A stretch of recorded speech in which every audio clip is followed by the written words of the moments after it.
Hello and welcome to Bad Boy Cinema. I'm your host, Rick Reel, and with me is, as always, my co-host, Elliot Film. How's it going? I am splendiferous, wonderful. This is a rehash of the Willy Wonka intro, I think. Yeah, I mean, this is a similar film. Is it? I mean, I think it's similar that we both liked it. I mean, I hate to say it. I mean, you know more than anyone. I hate to say it, but Lin-Manuel M. He's done it again. Oh God! Oh, La La Land, the recast with including redirector. Yeah, that would be terrible. I mean, you know, I give him credit for this. I believe he inspired it, and I believe he was also involved in Willy Wonka, if I'm not mistaken. I think he wrote some of the songs. I think that was Lin. I think he did Veruca Salt's song. He did Good Luck, Charlie. He may have. No, like a Lin-Manuel M. I don't like saying that. Lin-Manuel M. directed Willy Wonka movie would unfortunately be a must-see. Yeah. I don't think it would be good, but I think it would be very funny. I think it would be good. I have faith. Like In the Heights, like smushed together with Willy Wonka. I think that could be good. And of course, Lin-Manuel Miranda would cast himself as Willy Wonka. Yeah. Which would be also pretty funny. Of course he would do that, but if he didn't surround himself with yes men, he would be Slugworth. And that... Oh, you know what? That would be great. He would be great as Slugworth. He might actually, I think realistically he would actually do that. That's because it's like a minor-ish role, but it's also like important. Yeah. He would do that. Oh, that fucker would do that for sure. Yeah. Anyway, La La Land. Unrelated to Lin-Manuel M. Thank God. I was being a bit of a goof. No, this is La La Land, released in 2016, directed by Damien C., who I believe Damien also did Whiplash. He did a bunch of weird shit. Babylon, First Man, 10 Cloverfield Lane. I didn't know Whiplash was a short film that was then turned into a longer film. Mm-hmm. It's a great longer film. Yeah. La La Land, though, is, in my opinion, a good movie.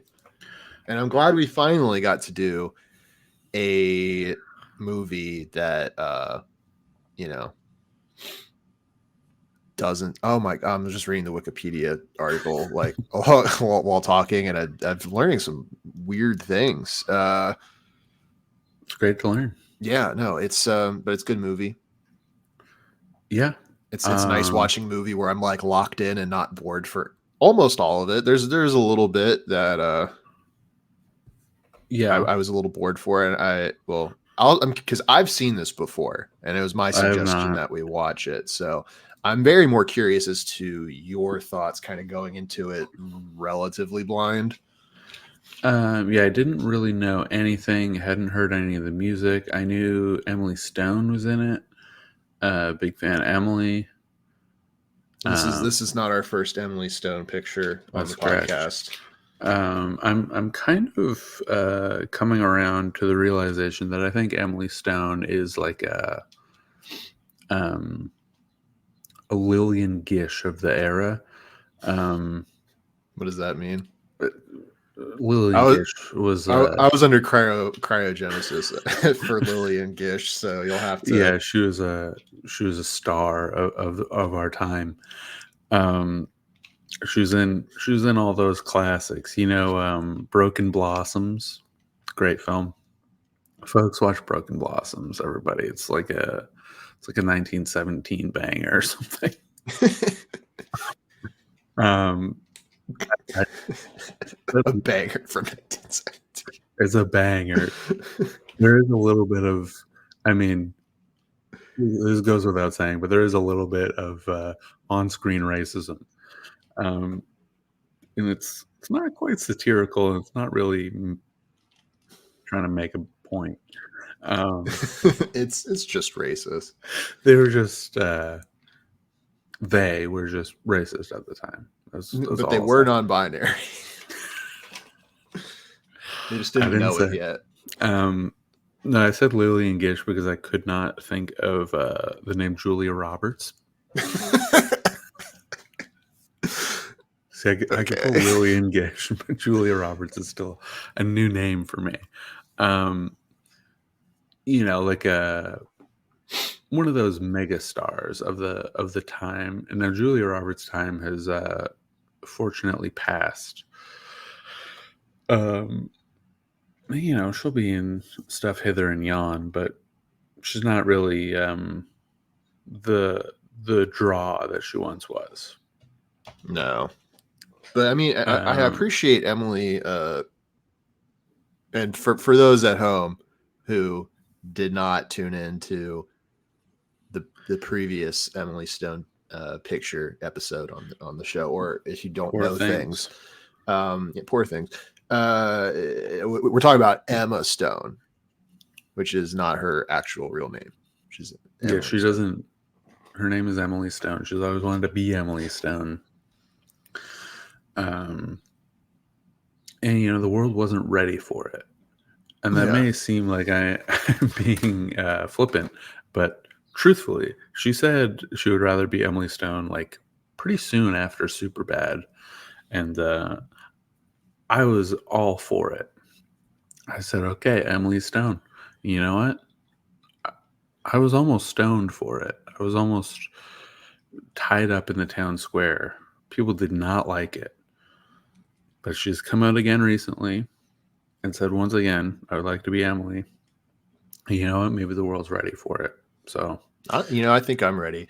But what I was going to say before I distracted myself with being pedantic, I like that she picks weird movies. You know what I mean? Because she's in a lot of stuff that's mostly pretty good, and then occasionally there's like Cruella, which like she was still good in it, but that's not like it's fine. I'm not even going to say it's a bad movie. It's fine. It's like a Disney.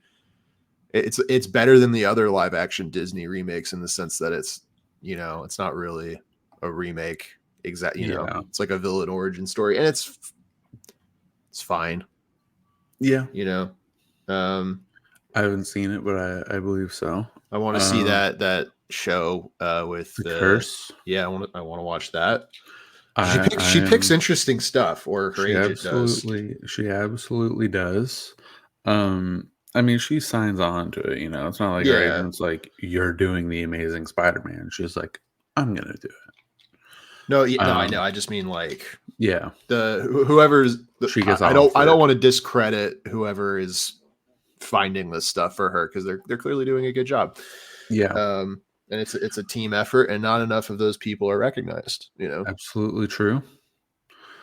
Yeah, sure. I think she's great.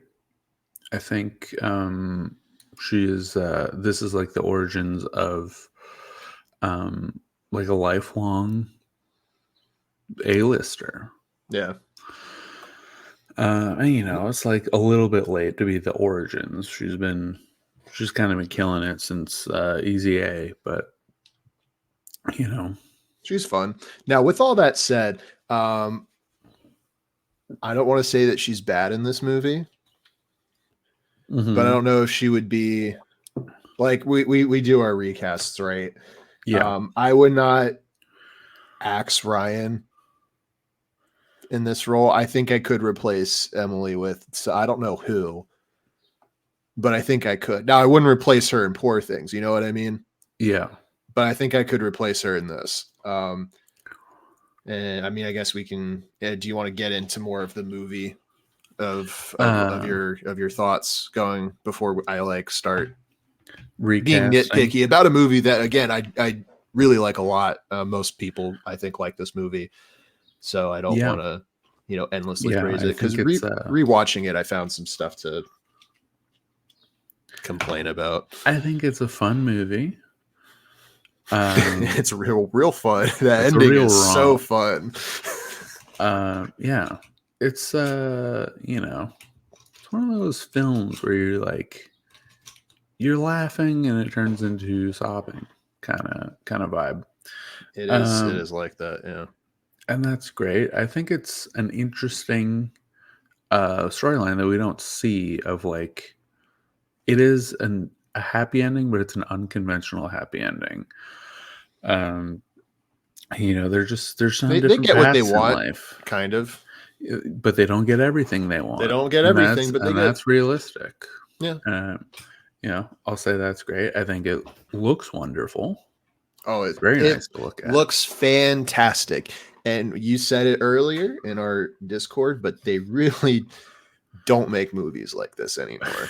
They do not They make don't. movies like this And it's so, anymore. what I love about how the movie looks is that like it very much I think blends like stage theater musical shit with like a movie in a way that makes sense. And like the movie is so unconcerned with being realistic at all.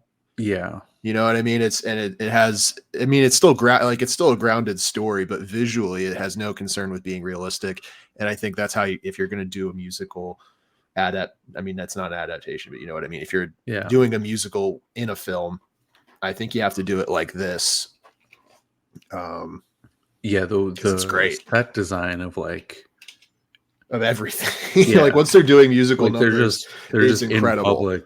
They're just in public, and you're like, this is outside, but it looks like a stage of like that. The lamppost doesn't go there. Yeah, they just set it up. Who but made this? It's incredible, and of course that the ending sequence is also it goes nuts. It does go nuts. Shout out the editing team on this, I guess. Yeah. The colors are great. My HDR setting on my TV didn't like a lot of the lighting choices, so that was really irritating. That's the lighting choices are unconventional, I'll say. I think it's great. I think it's a great time. Now this may be controversial. This may be where I get canceled. Mm-hmm. Maybe where I just get told to change my opinion, and I do. Not really into the songs. The songs are good. They're not like fun, catchy musical songs to me. They're very well made and they sound great, and it would be stuff that I would like listen to in the background, but I'm not like, I don't want to sing along. Yeah, no. The opening song, whatever that number is called, that one I think will worm its way into your brain. I think especially on a rewatch. The songs themselves I think are fine, but I catch myself getting hit by them even before rewatching this. Like I just would like start thinking about those songs and singing them.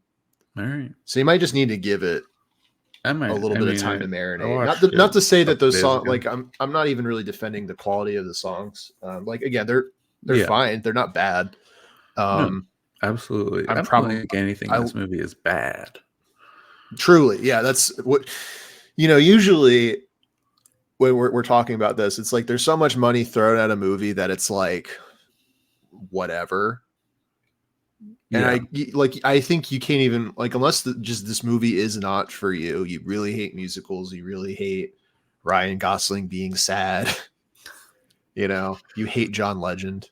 and we'll get to John. John Legend was a bit of a jump scare. You're like, well, hold on.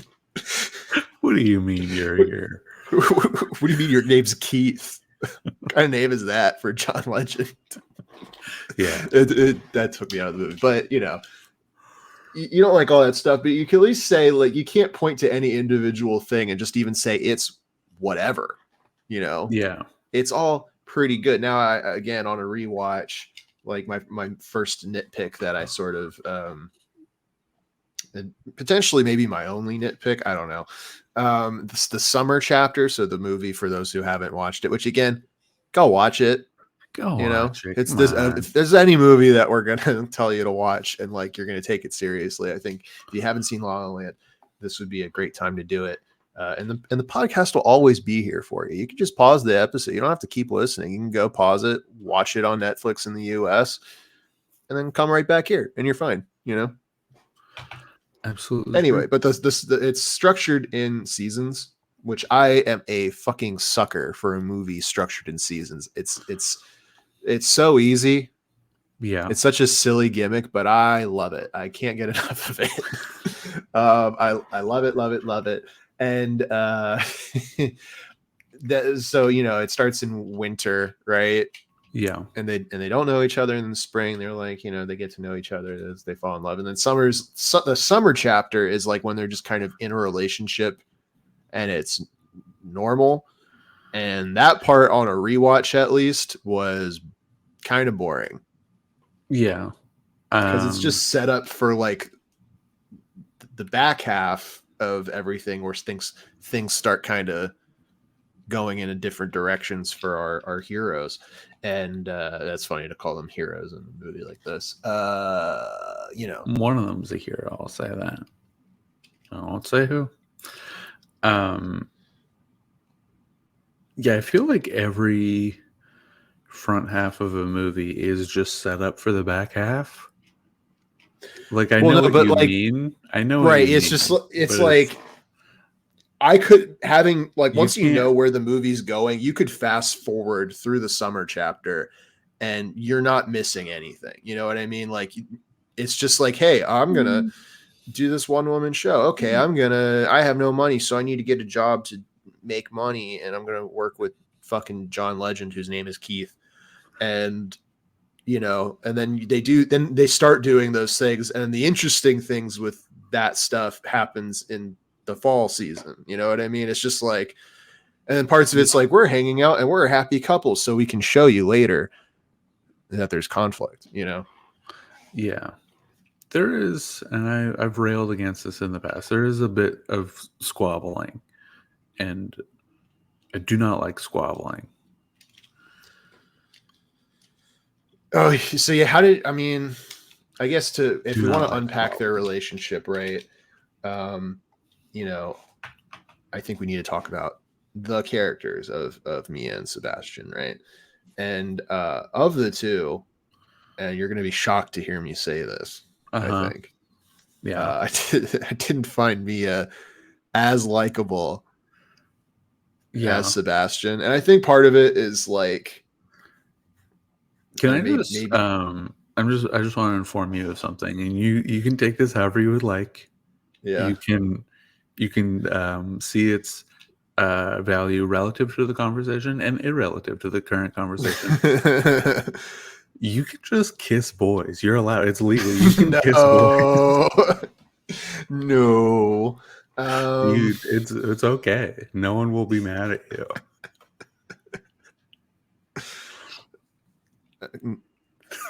I'm not. I'm not going to get canceled for what I want to say to that. It's allowed. Yeah, I think I don't know. Mia is great. Love Mia. Love Sebastian, honestly. Two great people. See, for me, it's just, I think that you just find the concept of auditioning to be distasteful. I think that you find that kind of struggle to be less artistic. Yeah, no, I was going to basically say that. Like, I think her struggle is certainly a struggle, but like, her one woman show, I don't want to say canonically is bad, I but mean, canonically, it got her. it did canonically get her like the role that made her like a super famous megastar person. You know, I get that, but you know, it also sounded like if I was there, I would have disliked it based on the little like commentary of people leaving and that she conveniently heard because it's a movie. Yeah. You know, like her struggle's fine, but it's definitely one that I relate to less. I'm not going to say I don't relate to it, but I relate to it less than Sebastian's struggle, which I think you could probably also relate to, as we are both vaguely in the realm of being creatively minded people. You know what I mean? Yeah. So I'm, you know, I think they're kind of the same struggle. Like they're both, I have these creative ideas, and I want to do this thing. And then Mia is like, do a role where you're a teacher in the inner city. You know, it's like, come on, Tyrone, listen to the lecture or whatever her line is. And then Sebastian is doing Here Comes Santa Claus, like he's GD Elvis. But I think I mean, this is just going to get into like you know, what's the difference between being like a creator and an actor, right? You know what I mean? Yeah. And I'll just turn into the like my opinion of I think most actors are blank slate morons. Which is obviously not true about Mia. Yeah. It's just you know, to break into the industry, you kind of have to. It's the conversation. You have to do a bunch of terrible stuff. It's the conversation with J.K. Simmons where he's like, one for you, one for me, two for you, one for me, all for you, none for me. And that's kind of what the Mia's struggle as well. Is like, I want to do my own thing, but I gotta like not even. I just got the vibe that she just wanted to be an actress. You know what I mean? And there's nothing wrong with that. And there's nothing wrong with that, but I think it's, you know, she wants to be an actress and she is a good one. I think just, the situation, yeah, I think the situation that they present is that she's a really good actress, but like a bad writer. Yeah, which I think made me like lose sympathy with her, which is probably wrong. Yeah, I'm probably not watching the movie right, but that's how I landed. So I lean more towards his side of being like, look, I'm a creative, and especially during their argument where he's like, you know, I want to be doing this, but I can't because I need to make money so that you can afford to like, you know, so I can afford to eventually one day maybe be able to open up this stupid fucking club that I want to open up. And B, so you can not have a job while you do your stupid one woman show that is, I'm still supporting, but you know, canonically might not be the best piece of art in the world, which is fine. That's fine. And I think that's definitely like, I understand that frustration. I think most people, you know, who have had to like kind of put their dreams on the back burner for a little bit just to like, you know, make things happen later. I get it. Yeah. You know what? Whatever. You're like, I don't know. I'm here for cinema. You know, I'm not here for.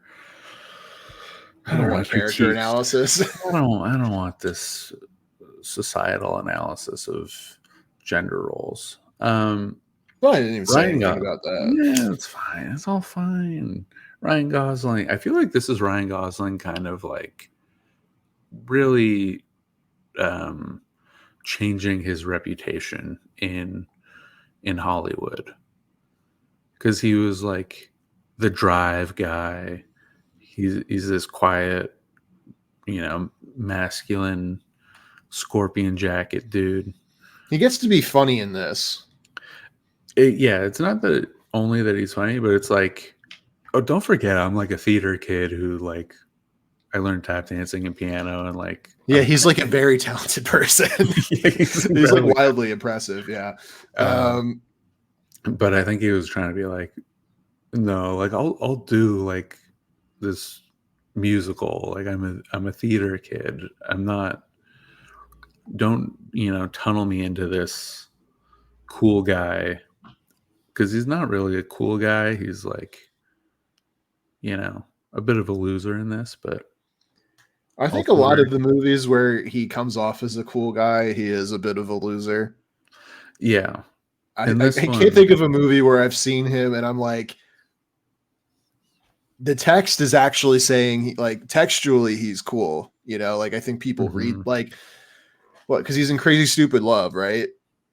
sure, And he comes off as like a bit of a player, but he's like still kind of a loser in that. And that's the only yeah. movie I can think of off the top of my head where he's like not a loser. He's a loser in Barbie. Is he a loser in Blade Runner? He's a big loser. I haven't seen it. Oh, he's a big loser. We should watch that too. Kind of do Ryan Gosling month, man. He's a loser in Lars and the Real Girl. All right. He's he's in the newest movie, the Fall Guy. He's a kind of a loser in that too. Yeah. All right. Like But he's he's a still loser who's supposed to good at be things, cool. but He's still he's supposed to be cool to the audience. It's like in the movie he's a loser, but he's like, I think he's uh, supposed to come off as cool to like the people who have zero media literacy. And then yeah, like if you think which about it is for most 5 seconds, people. you go, oh, he has a cool aesthetic. Yeah, and We'll that's give him a cool jacket to distract from the fact that in text, and he has a cool jacket in this when he's in the little 80s hmm fucking cover band thing yeah. He's at got a that cool party. jacket in He's got a Barbie. cool He's got a cool jacket in Blade Drive. Runner. He's got a cool jacket in Drive. They give him a cool jacket in The Fall Guy. He might just be a mannequin at a jacket store. Who can sing and play piano and tap dance. Yeah, his piano playing is like really impressive in this. Yeah. And No, it's I mean, he's a very, like, they're not get like, we talk about Emma Stone, sorry, Emily Stone. Emily. Emily being, this huge force, right? Being all sorts of stuff and being very talented. Where's Ryan Gosling's, Poor Things? Not that I Um, want him in I mean that's Poor Things. Although Ryan Gosling in Poor Things would have been funny yeah. as a He tip would of the be hat to their, ongoing yeah. filmography together. Yeah, he would be a good I don't know, like the horrible husband. But like He would have made that too funny. yeah, probably. Um yeah, I think my praise for Emily Stone at the start, where I was like, this is like the origins of a generational A-lister. I think it's because I feel like Ryan Gosling's already there, because he's kind of been in the industry another Since like feels five like or, five, or yeah. 10 years, like in the public eye, like 5 or 10 years before Emily Stone. Well, but he was in fucking Mickey Mouse Club or whatever. Oh yeah, he was in He was Are You Afraid of the Dark? he's been doing these little song and dance numbers for Yeah. ages. Yeah, I don't know. Again, but that being said, though, I think with how because I would say both of their singing is not Yeah, they're not the amazing singers. best, but They're certainly perfectly competent. They're good singers. yeah, and they're fine, but they're not. They're not belting out on Broadway. Yeah, they're not in a Lin-Manuel Miranda picture. Sorry, Lin-Manuel M. Christ. I don't know. I get. I will say this may be controversial. I think they're both better singers than Lin-Manuel M. I don't think that's controversial at all. Yeah, he's not very good. Now rapping remains to be seen. I think Emily Stone's a good rapper. I wouldn't be surprised. All I want to say though is that I don't think Emily Stone is bringing quite as much to the musical film The theatrical space. as Ryan is. And sometimes in the movie when it's again for me, again, being relating more to Ryan Gosling's struggle within the film in general. The parts that are kind of more Mia centric drag a little, especially because Ryan just is falling back to just being like incredible on the piano. You know what I mean? And you're like, damn, that boy can play the piano. Yeah, I feel like if they like showed this movie that she was doing, right? No, exactly. If they showed that she clips had of that, the same skill level as he does on piano in acting, that would be something. But I think that like in her auditions, they're kind of doing that. They're like, she is good, but they're not giving her a chance. I didn't even. We'll see it. I don't know if it's hard to act as like you're a better actor. Like I'm a better actor, or like No, yeah, it's hard to be a better actor. Act. Yeah, you know what I mean. Like everyone gets it. It's that's difficult to do, and like I obviously we know in Poor Things how great Emily is, as the record shows. Let the record show. The record has I'm shown and putting will it on the continue to show. record again. Go watch Poor Things. Just the first 30 minutes. The acting is incredible. I do think I don't have necessarily a problem with the first 30 minutes of Poor Things, but I do think the acting in particular is the best in that. There's more for her to have to do, and then it kind of falls into a particular groove. Now, is that groove a lot more palatable and like watchable? Yeah, and funnier. Yeah. But as far as like quantifiable acting, there's not as much she just has to throw on micro facial expressions and stuff. Yeah, she's doing great. I wanted to say this. Now, this is unrelated. I feel like we've said everything on La La Land. I don't need it. What do you want to say? The skies are purple and it's great. I love that. Yeah, exactly. The movie, they just it's not concerned at all with being realistic when it goes into those musical numbers, and it's better for it. It's creating a world. It's sad. Yeah. It's look. Everybody knows it's a good movie. You should don't be an edgelord. Be like, I don't really like it. I am an edgelord, and even I like it. But to move past it a little bit, just for a little detour, I watched Dream Scenario last night. Have you seen Dream Scenario? I've not seen Dream Scenario. You don't need to. Oh, is it not actually good? It's fine. I'm not upset that I watched it. But like you wouldn't be like, you should go to the cinema and see it now. You'd be like, yeah. If it's on, throw it on. Give it a watch. Give it a watch if it's on. If see, that kind of recommendation just means I'm never going to watch it, because there's something else I could be doing than watching a movie that I won't end up caring about and have no prior interest in. Yeah, which isn't true. I have a little prior interest, but I think your recommendation is like, I gave it a 3. Mm-hmm. You would give it probably 2.5. No like, probably. Yeah, I don't think you would throw it. I threw it a like.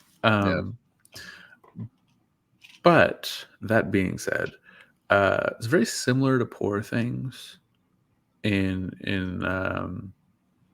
I don't know, very few ways, but so I'm trying to think of similar. I'm trying to think of the way that it is similar. They're both advertised as comedies, and they're like, wow, what a razor sharp wit in this film.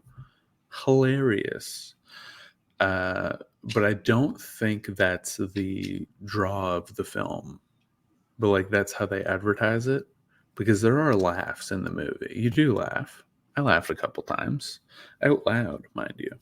Was it like Nick Cage being weird laugh, or like there was a joke?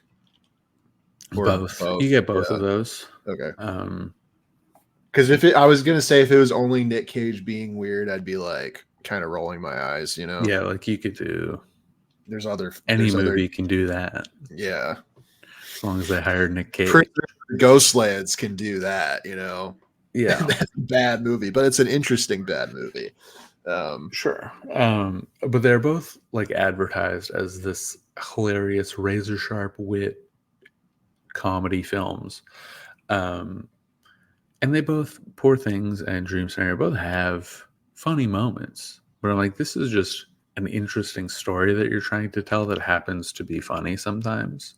Yeah, and I think this is the origins of a new direction for comedy films. They might stop making comedy movies that are just vehicles to write as many jokes as possible, which is good. But they don't make those movies anymore anyway. I mean, they. What do you mean they're going to stop? They have stopped. Yeah, but this is a transition for a new place that they are going, and they still write those. They still make those. Okay, yeah, they made Ricky Stenicki. Yeah, which like that whole movie doesn't need to. That movie could have been an email, but you know, it's the plot is meaningless. Look, I had a little bit of fun. The plot is meaningless in a lot of comedy films. I just watched Bottoms recently. The plot doesn't matter. You're just having funny? It's kind of funny. It's fine. I like Iowa Debris. I don't care for Rachel. Okay, I like Iowa Debris, so it's fine. No, she's cool. Yeah, but I don't care for Rachel. That's fine. But I don't like that she's friends with Charlie XCX and keeps showing up in all of her fucking content. Big Charlie fan. It's very jarring, like watching a Charlie XCX music video. It's like seeing Rachel's Keith, just there, and I'm like, yeah, no, it's a jump scare. I mean, it's not a jump scare as I expect it, and yet, I mean, honestly, to be fair, I knew John Legend is in the movie, and when he shows up, you're like, what? It's like, yeah, whoa now. Yeah, there's a lot of Joyride. I was Joyride 2 months ago or something. It's these are movies that have, you know, a very loose premise, and it's just a vehicle for jokes, and then, you know, they do petty squabbling to solidify an emotional ending, and you're like, wow. I've also seen The Hangover. I've also seen Tropic Thunder. I've also seen like any comedy movie of the last old school, I don't know, the past like 40 years. So Dream Scenario and Poor Things are comedy movies that have a real story that they're telling, and it's an interesting concept. And I think and I hope that is good news for the future, which is also what I said about Bottoms. This is not the best comedy movie, but you can tell that the people making that movie were under the age of 49, and that's cool. Anyway, back to La La Land. Let's do our recasts. All right, fine. I would recast. I got two. Okay, and they're not. It's neither of the main characters, because as much as I think there'd be somebody else hypothetically to slot in for Mia, besides Emily, I don't know who. Yeah, it's like you could throw in like Lady Gaga or something. Like, that's not a real suggestion, but I'm just thinking of like somebody like a musician can sing that is also does movies, so she fits in that role pretty squarely. But I think that's like, you need somebody who, how do I say this without being shitty sounding, but like, you need somebody who doesn't look like a star. Yeah. Like, because Emily has like kind of a, more of a, I don't know. She has iPhone face, but for poor people. She has Android face. Yeah. I don't know. But she doesn't, not that she's not like a nice looking lady, but she's not like she's no Angelina Jolie, right? Like Angelina Jolie would not work in the role of Mia. You know what I'm saying? I know you might disagree with that, but no, not for I real fully reasons. agree. Um, But my real recasts are for Mia's husband at the end of the movie.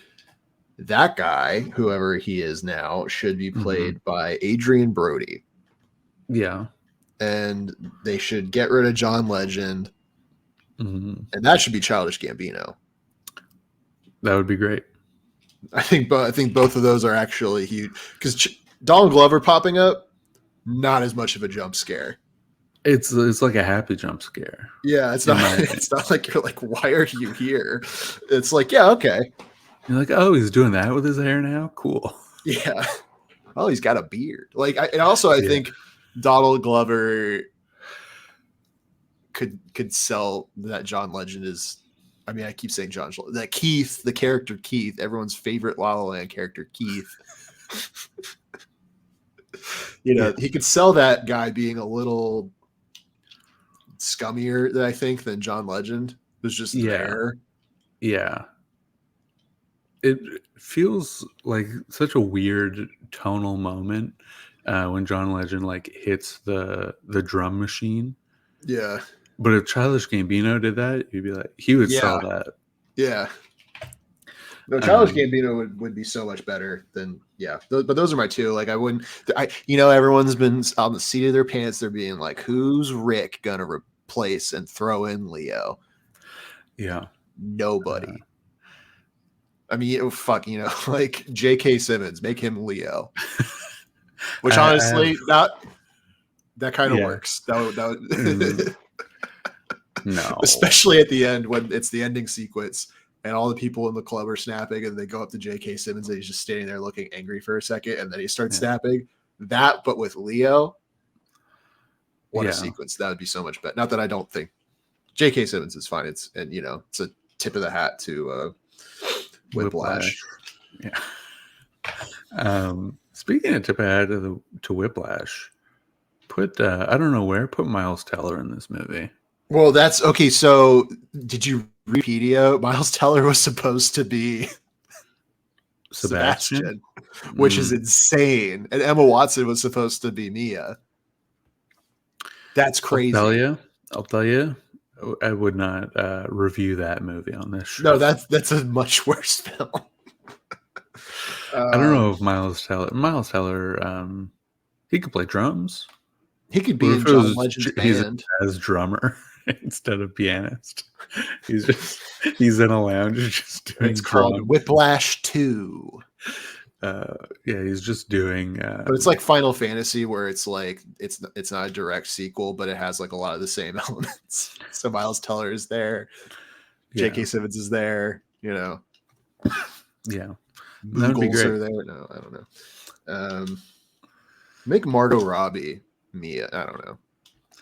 That's it's like that doesn't work. You know what I mean?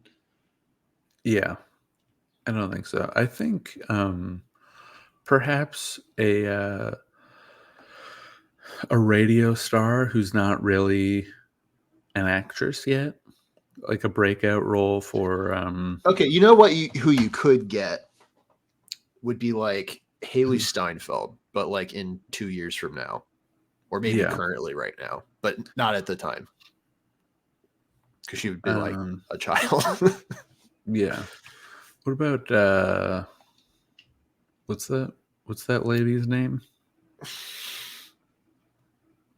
Taylor Swift. No, not Taylor Swift. Not Taylor Swift. Taylor Swift could not dance like that. No, but I think whoever is like hot on the radio in 2016,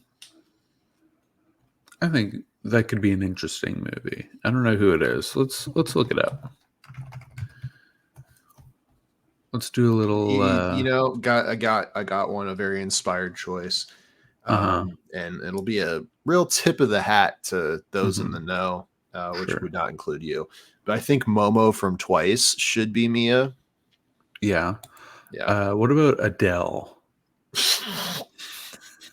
No. She'd be distractingly British. Yeah, but she could do an accent, maybe. Yeah, British accent. Yeah, so true. Who else? Okay, what about Ellie Goulding no. and what about Iggy The Azalea? Weeknd? Iggy Azalea is Mia. Yeah. What about Ariana Grande? Yeah, sure.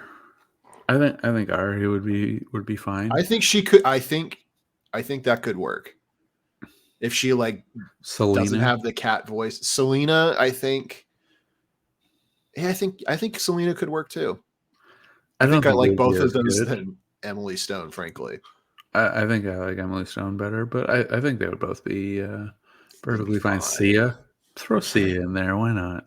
With her wig. Yeah. Yeah. Give her a red wig. Giving gay people on Survivor money, so as a plot point, and that's for nobody. But yeah, Sia does that like every season. Yeah, she's trying to get uncanceled from that autism documentary. She's been doing it before the autism documentary.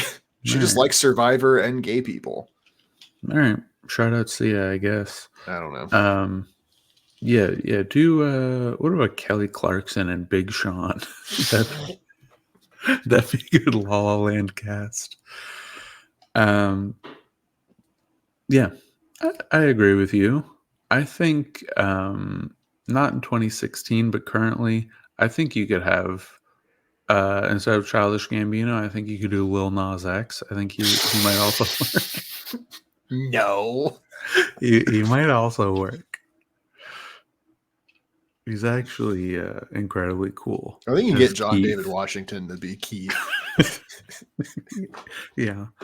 I think, okay, hear me out. Instead of Ryan Gosling, not that I would replace him, because I think really, I don't know what they were thinking with Miles Teller, because like this is so clearly a Ryan Gosling role. I mean, looking at hindsight, but still, like I don't know how you pick anyone other than him. But Shawn Mendes. Yeah. As sure. What about, I have no idea if he can act, but we'll find out. I think we'll find out that he can't. I'm gonna go. Now this might surprise you. Lakeith Stanfield. It doesn't surprise me at all. As he's going to play two roles. He will be Sebastian and Keith. That would be very interesting. If he did double roles. He did double roles in the Book of Clarence. He did pretty good. Pretty good. Yep.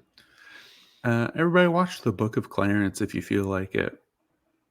It's like it's not a must, but think about it. Think about that's it. That's all I really have. It's a great movie. Yeah, great movie. Watch La La Land. I'm not gonna discredit it by telling you to watch other movies, but check out the Book of Clarence. If you feel like it, it's interesting. That's all I'll say about that. Send us an email. Send us a freaking email, dude. badboycinemafanmail@gmail.com. So let us know what you think about any of the movies that did we get it wrong? Did our very consistent 2.5 to 3.5 on Letterboxd with or without a like range? Did that not? Did we really screw up Dr. Strangelove from a month ago? Yeah, tell us that one in particular. Let me see as an aside, can I because I was the episode came out right and I was listening to it because it's so long in between episodes that release, and when we've recorded them that it's like a new podcast, so I'm able to listen to it and I'm like, oh wow, these are some interesting insights because they're making some great points. Yeah, who are these guys? But that's what I think. It's like finally they're saying what we're thinking.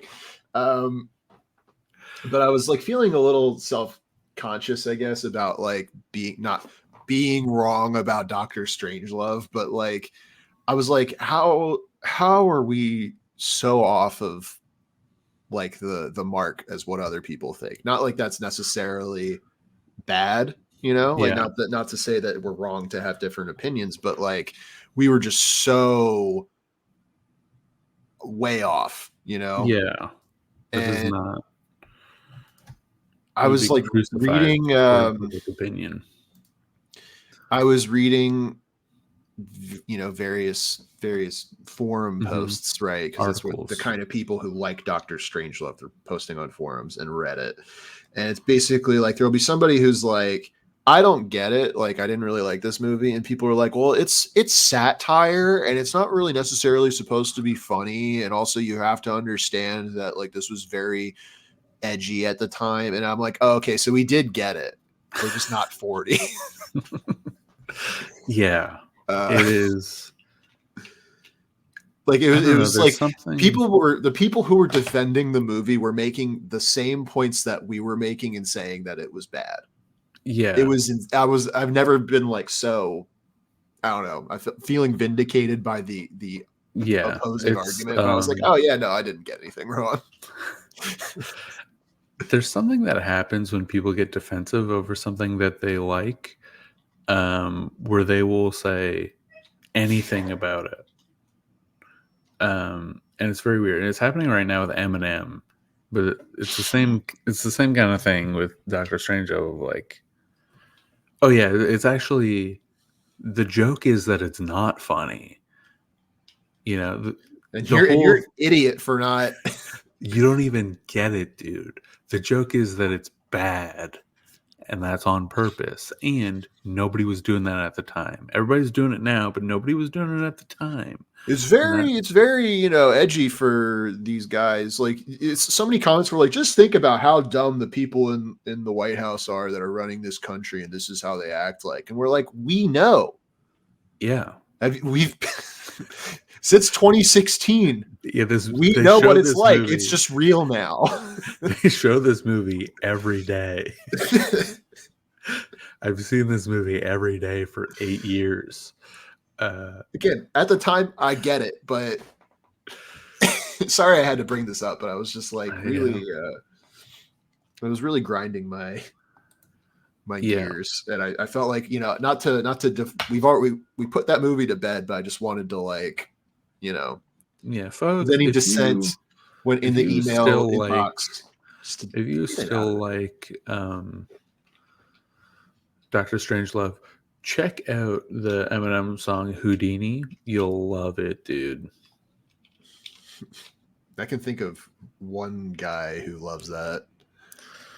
Is it? It's not Anthony Fantano, but he probably does like the new Charlie XCX album. So that's all I'm going to say about that. Yeah, shout out Tony Fantano. All right, we're a little off the rails. La La Land, 4 stars. Goodbye, 4 everybody. Stars, like maybe 4.5. Maybe 4.5. All right. Till next time. Cool it.